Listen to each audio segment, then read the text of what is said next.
ಇವತ್ತು ತುಂಬ ನಾರ್ಮಲ್ ಆಗಿರೋರಿಗೆ ನಾಳೆ ಸೀಜರ್ ಬರಬಹುದು, ಚಿಕ್ಕ ವಯಸ್ಸಿಂದ ಇರೋರ್ಗೂ ನಾಳೆ ಬರಬಹುದು. ಸೊ ಜೆನರಿಕ್ ಆಗಿ ಡೂಸ್ ಆ್ಯಂಡ್ ಡೋಂಟ್ಸ್ ಕೊಡಬಹುದಾ? ಯೂಶಲ್ ಆಗಿ ಜನರಿಕ್ ಆಗಿ ಡೂಸ್ ಆ್ಯಂಡ್ ಡೋಂಟ್ಸ್ ಅಂತಂದರೆ ನಾವಿವಾಗ ಎಪಿಲೆಪ್ಸಿ ಇರೋಂಥವ್ರಿಗೆ, ಚಿಕಿತ್ಸೆ ತಗೊಳ್ಳೋವಂಥವ್ರಿಗೆ ಹೇಳೋದು 3 ಅತಿ ಮುಖ್ಯ ಅಂಶಗಳು.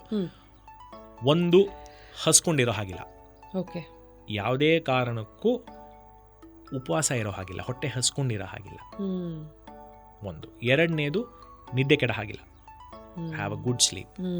ಚೆನ್ನಾಗಿ ಮಲಗಿ, ಆದಷ್ಟು ನಿಮ್ಮ ಮನಸ್ಥಿತಿಯನ್ನು ಶಾಂತವಾಗಿ ಇಟ್ಕೊಳ್ಳಿ, ಬ್ರೈನ್ಗೆ ರೆಸ್ಟ್ ಸಿಗಲಿ ಅನ್ನೋದು. ಮೂರನೇದು, ಮಾತ್ರೆ ಆಗಲಿ ಇನ್ನೊಂದಾಗಲಿ ಏನು ಚಿಕಿತ್ಸೆ ಇದೆ ಅದನ್ನು ಮಿಸ್ ಮಾಡಬೇಡಿ. ತುಂಬ ಸಲ ನೋಡ್ತೀವಿ ನಾವು, ಕಾಂಪ್ಲೈಯನ್ಸ್ ಅನ್ನೋದು ತುಂಬ ಕಷ್ಟ. ಆ ಒಂದು ಇದಕ್ಕೆ ಒಂದು ದಿವಸ ಮಾತ್ರೆ ತಗೋತಾರೆ, 2 ದಿನ ತಗೊಳ್ಳಲ್ಲ. ಎಷ್ಟೊಂದು ಸಲ ನಾವು ನೋಡ್ತೀವಿ, ಈಗ ಎಪಿಲೆಪ್ಸಿ ಇರೋರು ಒಂದು ಫಿಟ್ಟಾಗಿ ಕರ್ಕೊಂಬರ್ತಾರೆ ಆಸ್ಪತ್ರೆಗೆ. ಸೊ ನಾವು ಕೇಳೋ ಮೊದಲನೇ ಪ್ರಶ್ನೆನೇ, ಮಾತ್ರೆ ಸ್ಕಿಪ್ ಮಾಡಿದ್ರಾ, ಮಾತ್ರೆ ಕರೆಕ್ಟಾಗಿ ತಗೋತಾ ಇದ್ದೀರಾ ಅಂತ. ಸೊ ಮಾತ್ರೆ ತಗೋಬೇಕಾದ್ರೆ ಡಿಫಾಲ್ಟ್ ಮಾಡಿದ್ರಾ? ಸೊ ಮಾತ್ರೆ ಮಿಸ್ ಮಾಡಬೇಡಿ. ಮಾತ್ರೆ ಮಿಸ್ ಮಾಡಬೇಡಿ, ಟೈಮಿಗೆ ಸರಿಗೆ ಊಟ ಮಾಡಿ, ಚೆನ್ನಾಗಿ ನಿದ್ದೆ ಮಾಡಿ. ಈ 3 ಸಿಂಪಲ್ ವಿಷಯಗಳನ್ನು ಫಾಲೋ ಮಾಡಿದ್ರೆ ನಿಮ್ಗೆ ಎಪಿಲೆಪ್ಸಿ ಇದ್ದು ನೀವು ಚಿಕಿತ್ಸೆ ತಗೋತಾ ಇದ್ರು ವಾಪಸ್ ಫಿಟ್ ಬರುವಂಥ ಸಾಧ್ಯತೆ ತುಂಬ ಕಮ್ಮಿ. ಓಕೆ.